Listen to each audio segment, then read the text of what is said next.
Hello বন্ধুরা, রাধে রাধে। তোমরা কেমন আছো? আমরা খুব ভালো আছি। চলে এলাম তোমাদের সাথে নতুন একটা ভিডিও নিয়ে।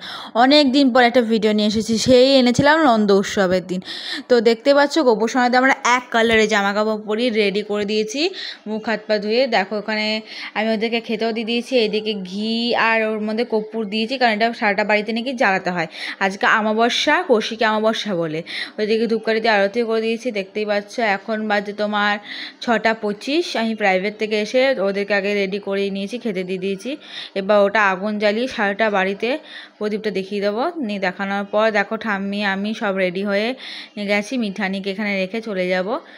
আর ওদেরকে একটা ঝাঁপড়িতে বসিয়ে নিয়ে যাচ্ছি, কালীবাড়ি যাবো আজকে, কংস কালীবাড়িতে পুজো দিতে।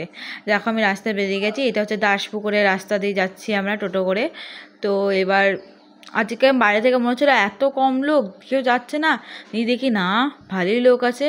এটা হচ্ছে কালীবাড়ি। তোমাদের কারা কারা এসেছে তোমরা কমেন্টে জানিয়ে। এটা হচ্ছে বৃদ্ধাশ্রম। তো কালীবাড়ির একটা ফুল কি সুন্দর একটা হাওয়া দিচ্ছিলো, খুব ভালো লাগছিলো। মানে এত লোকের মধ্যে একটু গরম লাগেনি। আমার গোপু সোনাদেরকে নিয়ে কতজনা যে আদর করেছে তা নাই ঠিক, সবাই একটু গুলুগুলু করে দিচ্ছিলো। তো দেখতে পাচ্ছ এটা চারিদিকটা কি সুন্দর গাছপালা লাগিয়ে কি সুন্দর সাজানো। পার্কটা আমি ঘুরিনি, কারণ ওদের পেছনে দেখছো কালীবাড়ির পেছনে, ওখানে অন্নভোগ খাওয়ানো হয়। ঠাম্মি এখানে পুজো দিতে ঢুকেছে। এ দেখো এখানে মহাদেবের মূর্তি আছে, এখানে লিঙ্গ। আর এদিকে একটা মা কঙ্কালেশ্বরী, খুবই জাগ্রত মা আমাদের। তো এই দেখো সবাই খেতে বসে গেছে। এখানে সব ভোগ দেওয়া হবে বলে ঠিক করা হলো, কিন্তু তারপরে অন্য জায়গায় দেওয়া হয়েছিল। কিন্তু সবাই বসে যাওয়ার পর দেখতে পাচ্ছ কত গাছ লাগানো, দেখেছো কি সুন্দর লাগে এই জায়গাটা আসলে। ওই দেখো ঠাম্মি আর ভাইও বসে গেছে ওইদিকে, আর গোপু সোনারা আমার কোলে নিয়ে। এবার সবাই খেতে বসে, কিন্তু আমি খাবো না, কিন্তু শরীরটা ভালো লাগছিলো না বলে। তো আমি ভেতরে এসে বসলাম। এটা হচ্ছে বসার জায়গা, কালীবাড়ির পাশেই বসার জায়গা আছে, এখানে আমি বসে গেছি। এখানে যেন ফ্রিতে ওয়াইফাই দিতে, যেন কিছুক্ষণ নেটও ঘেটে নিয়েছি আমি।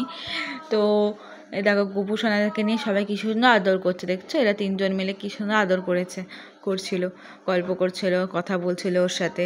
আমি যতক্ষণ ভাবলাম যে একটু ভিডিও করে নিই। তারপর ও দেখো আবার আরেকজন আসবে, সে বলবে আমারও বাড়িতে গোপাল আছে, একটু দেবে, আমি একটু আদর করবো।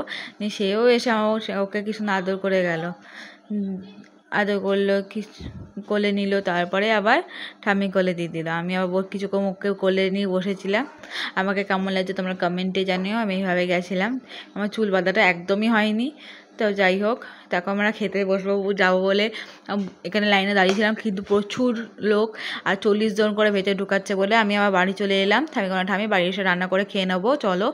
নিয়ে তারপরে দেখো বাড়ি এসে সব ঘরদোর গুছিয়ে নিলাম, নিয়ে গোপালদের শুয়ে নিয়েছি, নিজে ফ্রেশ হয়ে নিয়েছি। দেখো পুরো ঘরদোর গুছিয়ে নিয়েছি, ঘরদোর অগোছালো ছিল। ভিডিওটা তোমাদের ভালো লাগলে লাইক কমেন্ট শেয়ার করতে ভুলো না। এখন বাজে 9:25। তো এবার আমি ওদেরকে ঘুম পাড়িয়ে দিয়েছি, এবার সকালে আবার ও দেখা যাবে। তো আমাদের দেখো ওই জগন্নাথ দেবকে নিয়ে আসা হয়েছিল, তোমরা দেখেছিলে নাকি কে জানে।